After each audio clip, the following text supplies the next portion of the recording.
Are you looking for ways to improve your virtual presentations? And I mean more than somebody just telling you to practice, practice, practice. Well, you are in luck because today that's exactly what I'm spilling the tea on. Are you ready? Let's talk about it.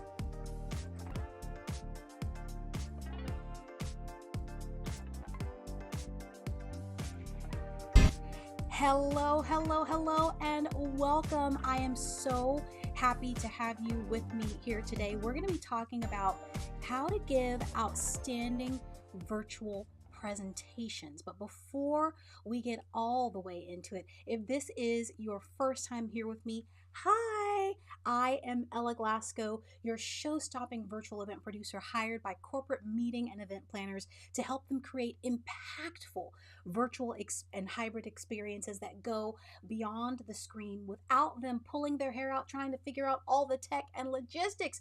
And we do this using our signature Encore method for transformational virtual experiences that go far beyond the screen. And yes, today we are talking about how to give outstanding virtual presentations. And I know that virtual presenting has been around forever, longer than the craziness of the past couple of years. It's been around for about 3 million millennia. And many still seem to be a little bit on the stagnated side, but that's not your fault. It's not their fault. The presentations that are kind of boring and dry, because here's the thing, there is so much information out there on virtual presentations. And the honest truth of it is not all of it is really giving you more than the basics.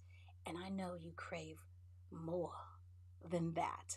But before we go any further, hey, welcome to being with me here with me live today. I can see you out there. Go ahead and give me a wave. Thanks for being here with me live. If you're here with me live, give me a hashtag live. And if you're here with me in the replay, give me a hashtag replay. Remember, this is a conversation between you and me, and I want to hear everything that's going on in your head. I want to know what's sparking fire in you. And the way you can let me know that is by giving me a hashtag fire followed by what sparked that flame in you today. And if you know a colleague that could use this information that I'm talking about today, then I invite you to spread this like the best gossip around the virtual water cooler. And I am here with you live today on all of the places, including backstage on Instagram. And we are talking again about virtual presentations and giving outstanding virtual presentations. I know that it can seem a little bit challenging, especially if you are not one that A, doesn't really like being on camera, or B, has never been trained to be on camera. And that's a majority of people, right? I can tell you from personal experience that getting into being on camera was a challenge for me. It's not something that always came easy for me. I know it seems like I'm just like loving the camera now, but let me tell you, it was not always that way, especially in this environment by myself. I really am a team player when it comes to productions of any kind. While I love doing shows on my own, don't get me wrong, I love it when I can be in a show by myself. But I also love the camaraderie that gets created when you're on a team and you are in a production with other people, whether that be on the live stage or on television. I've done a lot of backstage, or not backstage, sorry, but background work in the past. And um, all of those things are part of what helps me being on camera. But when it came to being the one to speak to the camera by myself, even on stage, that freaked me out. And I needed more than just the basics of what you hear from people. You've heard that you've got to be able to tell a story. You've heard that you've got to practice. You've heard you got to know your stuff inside and out. You've heard that. And I know that you know that. So today, what I want to talk with you about is the really real. The things that have helped me, while obviously I'm not going to be able to give you like entirely everything, I want to give you the juiciest pieces that I can today because otherwise we'd be here like all day. So I'm going to give you the juiciest pieces today. And hey there, Coach Clement, how you doing? Yes, fire. He said, each one teach one. For sure, for sure, for sure. And that's what I'm here to do today. So I want to give you the juiciest bits that we've used to help myself to be better on camera, to do virtual presentations, whether I'm doing it here right now with you or in those conference settings where I have to show up as the speaker and give and present to an audience that's wanting to hear what it is that I have to say relevant to where they are. And there are really three key pieces that have really helped me a lot and helped those that we've worked with in our virtual events to help them to level up and elevate the presentations that they are doing on the stages that we're producing on. So the first thing has to do with storytelling. Now, you have heard more than once, "Hey, Rohit." Hey, you made it. You have heard more than once that you need to tell a story. And here is the thing, chicken wang. When it comes to storytelling, that is just the beginning. That is just the tip of the iceberg. I want to tell you that when it comes to storytelling, you need to take your audience on a ride. It's not just about telling a story. You have to tell stories, yes, but not just the story for the sake of storytelling with absolutely no rhyme or reason. Your story has to have purpose. It's got to have more than just a beginning, middle, and an end because those pieces have to be taking you on a ride and guiding your audience safely back into the station so they're excited and ready to buy at your gift shop. Yes, I am full of analogies. But it's true. You have to take your audience on a ride. And the way I think about story and putting talks together really comes from my 20 plus years of being on the stage, being in shows, and creating some of my own shows, including this one that we're watching. You're here with me right now. So I want you to think of this in this way. I invite you to think of stories in this way. Think of your favorite artist, your favorite performance artist that you've had the pleasure to see either in person if you've been lucky enough to go and see them in concert or have watched a concert video of theirs. And just so you know, oftentimes I refer to everything as a show. If you don't know this already about me, now you know. You got me, Kay? Everything is a show for me. So when oftentimes it can feel like the artist that you've seen that you're so excited about their show and it was so amazing, their shows can seem like they are so organic and they are just spontaneous and in the moment and you're like, oh my God, it was so amazing. I'm here to let you in on a little secret. Come close. Come closer. It was staged. Yes! It was staged. While I know that you thought that that moment, that super wonderful moment that brought you in and made you love your favorite artist even more when you saw them perform, you thought that that was just a moment that just happened that night. That moment was planned. Yeah. Here's the thing.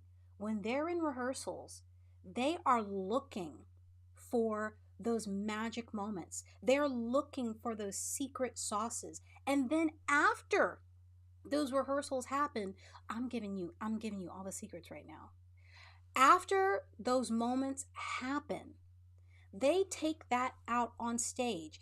This is where that practice, practice, practice comes in. I'm going to give you the deeper of that because it's not just practicing for the sake of practicing. Your favorite artist took those magic moments that they found in the rehearsal studio and then they take them out into the real world and see if it actually works. And they do it again and again and again the same way. And if they see that it's not working, they tweak until they find just the right sauce. That means that maybe this song needs to come after this song. And once they see that the audience reacts in the way that they really want to see from them, they keep it and they do it again and again and again. You have to start looking at your virtual presentations in the same way. Doing this will allow you to really find the meat of your story. Maybe you need to move one piece of your story from over here to after this particular moment in your story. Or maybe you need to help yourself transition from a really down piece of your story into a piece that's a little more exciting. How do you know how it will hit if you don't do it over again in front of an audience to see how they respond to it?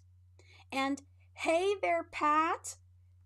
Hey there, Pat. It's so good to see you. Thank you, friend. So, you have to be willing to craft your stories in this similar way. It is the secret sauce that your favorite artists and your favorite speakers are using and doing. They are taking the pieces and then they are going back and watching what it is that they're doing. Yes, yes, they are going back and watching the plays again and again, not to look at them and go, ugh, I hated that. It was so bleh, bleh, bleh. They're not going to watch them to criticize themselves. They're going there to watch and see what worked, not just with the words that they're saying, but even in their actual body movements. Did you notice inside, hey, Erica, yes. Before I go on to say what I was going to say, yes, Erica, treat your story like a portfolio. Come on, girl. I'm going to go back and point something out to you. And it will lead me into the next thing that I want to talk with you about. But I want you to know, I want you to notice, did you see there was a moment when I was asking you to come closer? I was going to tell you something that was a secret, right? I used my body here on the screen to pull you in closer. I used my hand to tell you the secret that I was going to tell you in a quiet manner and using my voice to help draw you in closer. You have to be willing to use these tools, which leads me on to the next piece of the secret sauce. Really getting creative with the tools that you have to tell compelling and impactful stories and give impactful and outstanding virtual presentations. Being able to get creative with your tools. While I love a good piece of tech and fancy, you know I do. I mean, you just saw the stuff. I mean, look, look. I love it. I love it. Okay. But here is the thing. All of the fancy will do you no good if you don't do these other things first. And the tools are not just technical tools. It's your voice. It's your body. It's where you've positioned yourself on your screen to transition from one idea to the next. You have to be willing to get creative with the tools and resources that you have. That means it's time for you to start thinking outside of the box inside the virtual presentations that you're giving. And I'm not just talking about your slides. Look, you've heard me say it before. I am just about over slides that are in 5-point font and 3,000 words on the screen. Remember who you're talking to. When you are giving virtual presentations that use slides in the traditional way, you are doing your audience a disservice because it's telling your audience that you have not thought about them not once, because you are presenting on a tiny screen. You're presenting on a tiny screen with 5-point font. Hear that? Now you're forcing your audience to have to try and read what you've just put on that screen, which means they're no longer paying attention to you. Get creative with the tools that you have. Find other ways to get those points across and not be distracting. The tools that you have to use, whether it be your body, your voice, your slide, your tech, whatever that happens to be, they should all be leading you toward a goal. They should be moving your story forward. They should be taking your audience along with you on the ride. And it's not just the tools and the tech, it's everything that's on the screen, including the things around you in your room. Yes, we can see your messy printer behind you. Please clean it up, because now we're all distracted and we're all just wondering what that stack of papers is. If it's not moving your story forward, remove it from your environment. Does that mean that you are going to have to move some things around? Does it mean that you're going to have to do a little bit of tidying up? Yes, that's exactly what it means. And I know it can feel frustrating, but is it really that hard? Come on now. You can do it. I have full faith in you and your ability to make these things happen, and for you to be able to start really thinking about your audience in a way that will help them to absorb and retain what it is that you've worked so hard to bring to them. And I would hate something as ridiculous as a stack of messy papers to be the thing that keeps them from getting what you are delivering. Everything that is around you, on the screen in front of you, that you're doing with your body, that you're doing with your voice, everything is in play. And while I understand that that can feel a bit daunting, I encourage you to take a breath and let go of that thought. This is a good thing. This means that you have more resources at your fingertips than you thought. This means that you have more tools besides just the tech, as much as I love it. And yes, Erica, I know you love tech too. As much as I love the tech, it means that now you have this amazing bag of tools that you can use to help create an incredible experience virtually for your audience. And it's not just about being virtual. I hope that you are picking up that these things that I'm talking about with you today translate into the in-person environment as well. This is not just virtual. This is in person too. And I want you to think about this. I've got another analogy for you. I want you to think about the mouse. And you know, I've been brainwashed by the mouse. Okay? So that's why everything always leads back to him for me. But I want you to think about the best experiential amusement parks. And yes, while I love the mouse, they are not the only ones that have amazing experiential rides. But I want you to think about this for just a second. From the time that you enter the ride cue. The best experiential rides are intentional and they draw you completely in and you eat it up every time. Every time. It doesn't matter if you've been on that ride 2 times or 135 times. Every single time. From the moment you get into the line, when you hear that the person that they have narrating to you, guiding you through the script that they say the same every single time, you don't care. You've heard it again and you're probably back there in the back of the line saying it along with them.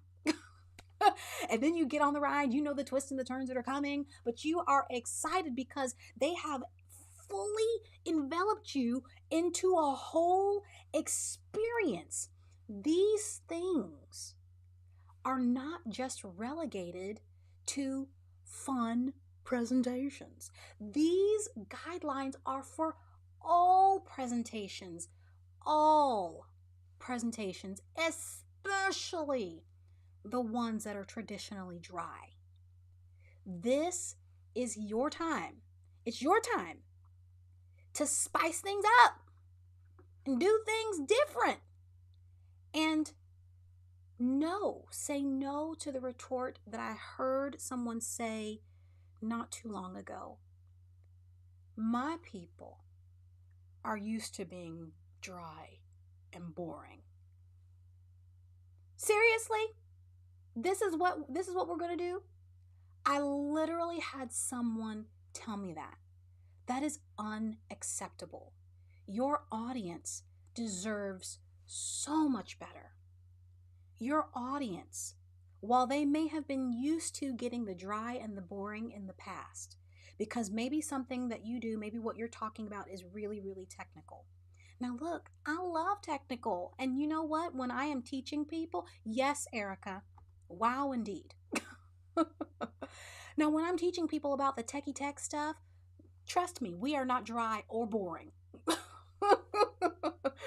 And while I may not understand all the way into the all deeps of all the tech stuff, the reason why I have fun teaching it is because I find the simple ways to get it across to my other fellow people who are not techie techs. But if you are in that techie tech space, I encourage you to be like one of my favorite people, Neil deGrasse Tyson. I love him. Look, he is techie tech all day and talks about the universe and all of the things, and that has definitely the ability to be dry and boring, but he has found a way to utilize these things that I'm talking with you about right now to make it fun. Everybody just wants to have fun. Adults want to have fun too. So don't let your techie friends fool you. They want to have fun too. And besides, it's a whole lot easier to retain things that you have fun learning than to retain those things that are dry and boring. Okay? Cool. You promise me that you're gonna elevate and level up? Okay. All right. I'm gonna hold you to it. Okay? I'm gonna hold you to it. So I've got one more for you, and that is this. Don't rush it. Don't rush it. Don't rush what it is that you're giving to your audience. So here's the thing that I'm starting to see. Well, no, I'm not starting to see it. I am continuing to see activities run rampant in the streets with no rhyme or reason or heart. Look here. If you are going to include an activity in your presentation for your talk, please, for the love of all that is holy, don't rush it. Don't rush it. My husband told me about something that happened at his work recently. Hey there, Alcaraz. How are you doing? Thanks for being here with me today. Remember, I'm over on Instagram too, and I want to make sure that you know I can see you. But my husband told me about an incident that happened at his work this past week. They're starting to bring people back into his work. So he works at a place where people were still working from home, which I'm sure that you may have some of that happening where you are. People are starting to kind of get back into the routine. And instead of just being like, come on back, they decided that they would have a welcome back series, and they would have fun activities to get people really reacclimated to being with each other in person again, which sounds wonderful. It sounds amazing. And while my husband was not a part of that, he could hear them from where he was. And this is something that they're going to be doing every day this week. So he's going to be hearing this again and again. And what he heard really alarmed him, because the facilitators, there were two, the facilitators introduced an activity to their first audience. And the activity was a drawing activity that was going to require them to get onto a particular app. And it was kind of like a tag drawing activity where they were going to get on the app, they were going to draw something and like pass it along to the next person, right? The audience got excited. It was going to be fun. They were doing a fun activity and they started to it.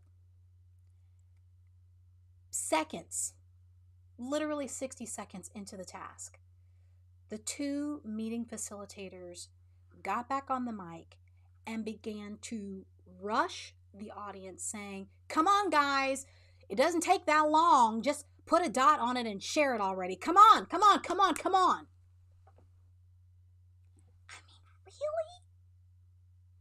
really? It was quite clear to my husband, and when he told me this story, it was quite clear to me that these facilitators have absolutely no heart for their people at all, and most likely had just put an activity onto the roster because they were supposed to do it, because they were asked to have some activity.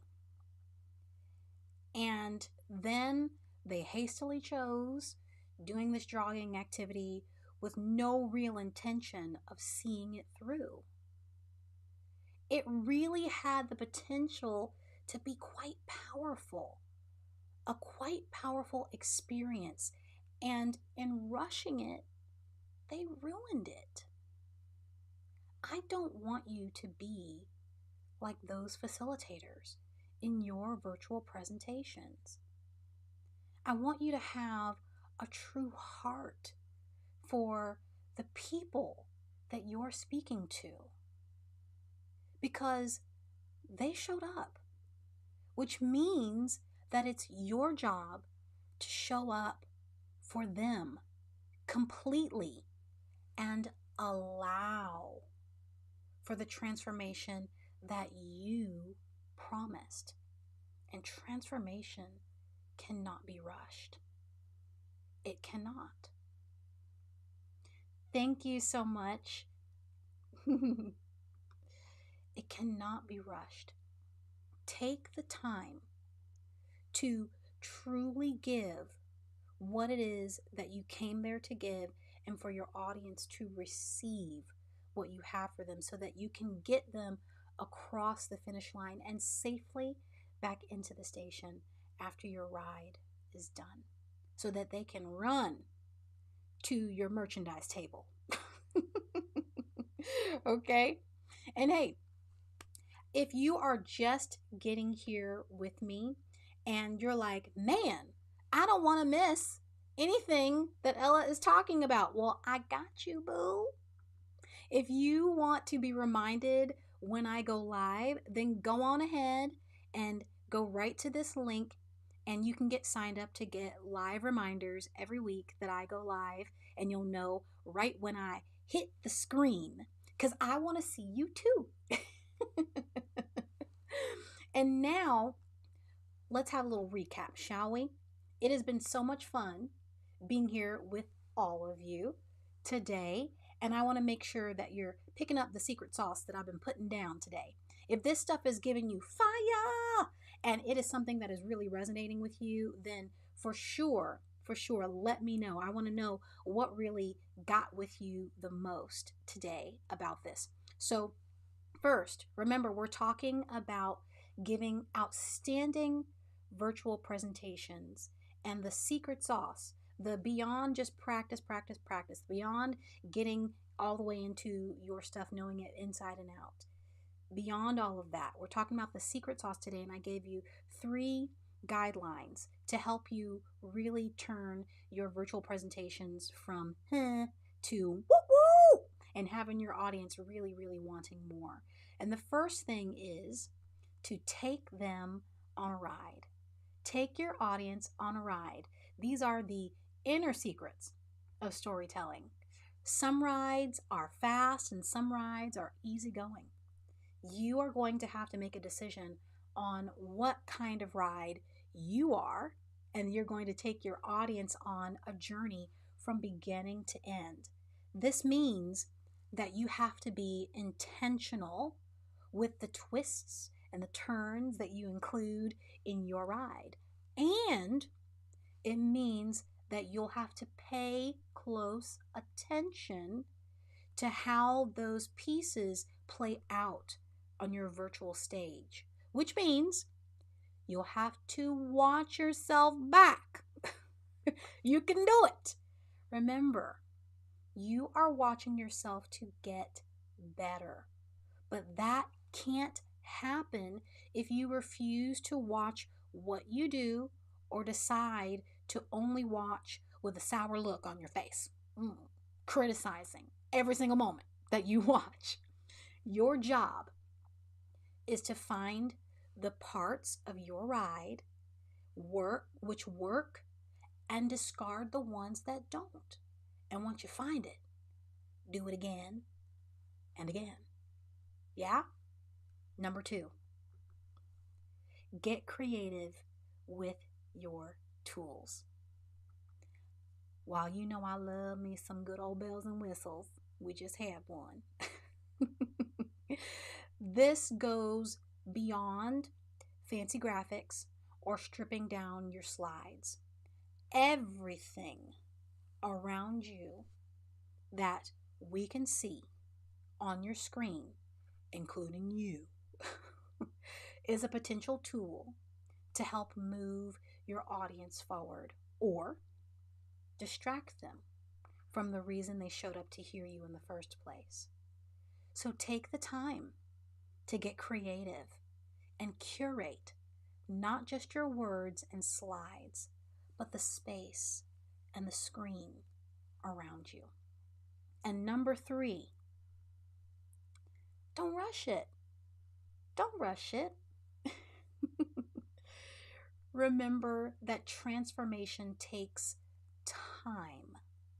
While you definitely don't want to be the one that overstays your welcome, be sure you have taken the time to give space to the intentional activities you've included in your presentation and have a real care for your audience. And you'll be able to curate an environment that not only invites transformation, but genuinely allows for it. I want to thank you so much for being here with me today. Thank you for being on this ride, on this journey with me today. And remember, if you want to be with me more and you want to know when I'm going live, you can always get right here on this link. Get on in there and I will send you reminders when I go live. And if what we've talked about today is something that really resonates with you and you know a colleague that needs to hear what I said today, then please go ahead and I want you to share this like your best gossip amongst your friends at the water cooler. Remember that you too can give outstanding virtual presentations, and everything that you do can go far beyond. I will see you next time.